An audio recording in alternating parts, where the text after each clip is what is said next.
Hello everyone at Burnage Academy for Boys, Year 8. My name is Alistair Humphreys. I'm an author, I'm an adventurer. I wrote these books which you've been dipping in and out of in your class. Thank you very much for reading them. I hope you haven't found it too boring. And I hope maybe it's given you some ideas of adventures of your own. Thank you also for sending me some questions which I've got here. You've been travelling around the world in your English class. You've done a bit of Siberia, Colombia, Switzerland, Argentina, and the Golden Road to Samarkand. And you've sent me some questions.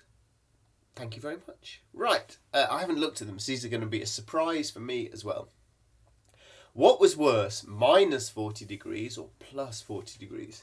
Oof. What was worse? I think very cold or very hot. I think the worst is the one that you are experiencing right now. So when you're boiling hot, you think, oh, I just want to lie in some snow and it'll be great.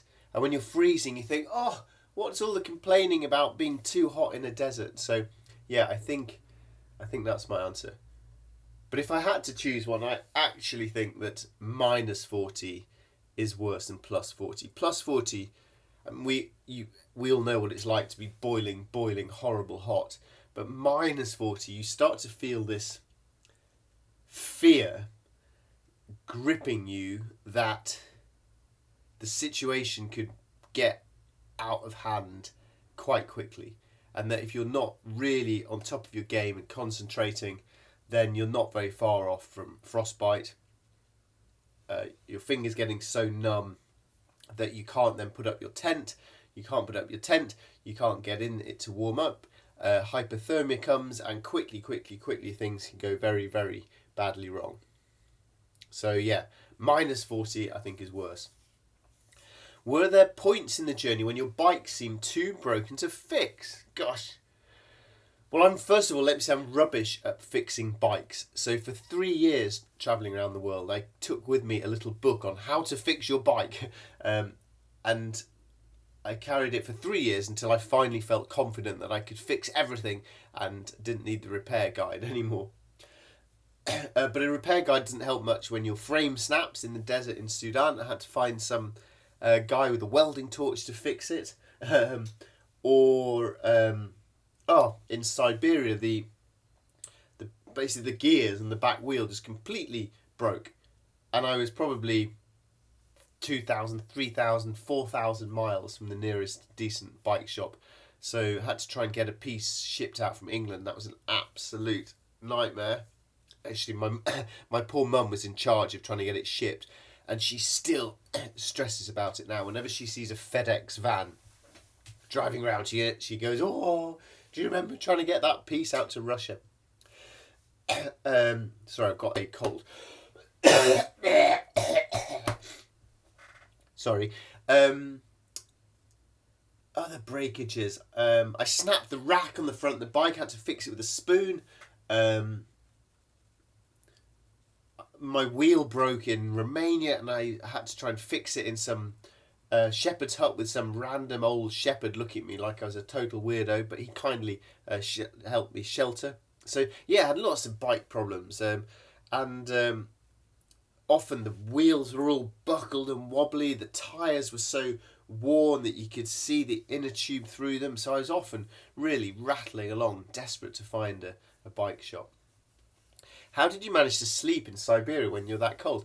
Well, the secret was just to be absolutely exhausted, to be cycling for so long and so hard and so many hours that by night time I was just absolutely exhausted and desperate to sleep. And then you'd just crash, fall asleep. But a few hours later, wake up freezing cold, and you turn over, go back to sleep. You do a bit of turning over. It sort of somehow seems to slosh the blood around you a bit and warm you up a bit. But then you'd be so cold. Then I'd be doing press-ups in my sleeping bag, which warms you up, but then it also wakes you up, so you also can't get sleep. So it was pretty hard. How did you survive on £2 a day? Well, my budget depended on what country I was in. I think so.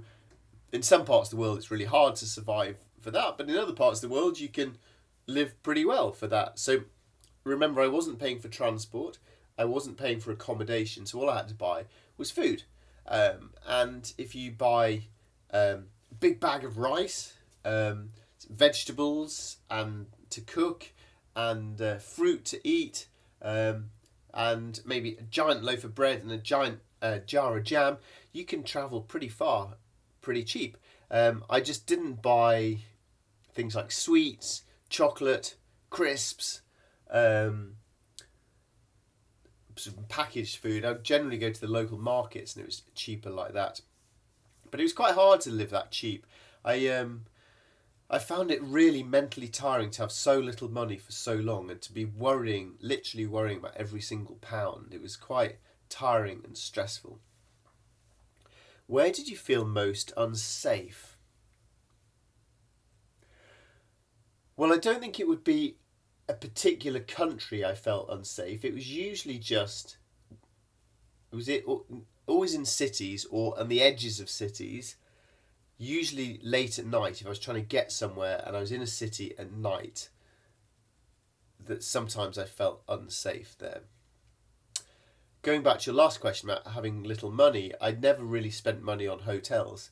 And I remember cycling into Mexico City, which is a big city. It's a fantastic place, but there are areas on the outskirts that are really poor and there's a lot of crime and really quite dangerous. And it was late at night. I needed somewhere to sleep, and this area was really dangerous. It didn't feel it felt dangerous to me, but I didn't want to spend any money, so I slept in a graveyard there, and I was really, really nervous all that night. And looking back, I think, man, why didn't I just go and spend £10 on a really cheap local hotel? How often did you speak to your family? Well, I didn't have a mobile phone travelling around the world, which seems incredible these days, doesn't it? So I would just phone home maybe every 2-3 weeks whenever I got to a city, and I'd find a payphone. Have any of you ever used a payphone? And I'd phone up from the payphones every few weeks. And then also I didn't have a computer, so I couldn't email. So every few weeks I'd get to a city, a town, and back in the olden days, there used to be these things called internet cafes, which is basically like a cafe thing. You go there and there's loads of computers and you pay to use the internet, and then I would email home. What was the worst meal that you ate? Well, you have to remember that food that seems disgusting to you or me might seem delicious to someone else. So often when you find food disgusting, it's that you're not culturally used to what the meal is there. But I also probably will blame some disgusting food on myself for cooking. For example, in the Andes in South America, I was going about 10 days through the mountains, so I had 10 days of food, and by the end I'd nearly run out of everything, so I had to eat pasta and sugar every meal. That was pretty disgusting. Once in Egypt I'd run out of food, and then this kind lorry driver gave me a piece of bread and half an onion, so I had onion sandwich, which weirdly when you're starving was absolutely delicious. So generally I remember food being delicious just because I was constantly hungry from having cycled so much. If you do loads and loads and loads of exercise, then you get this great appetite and it feels really good and healthy. Right, thank you to Miss Seaton for sending me those questions, and thank you to you guys for reading my book and for sending me those questions. And I hope it might have encouraged you to read some more books about adventures and hopefully get you dreaming about adventures of your own. Thanks very much, everyone. Bye bye.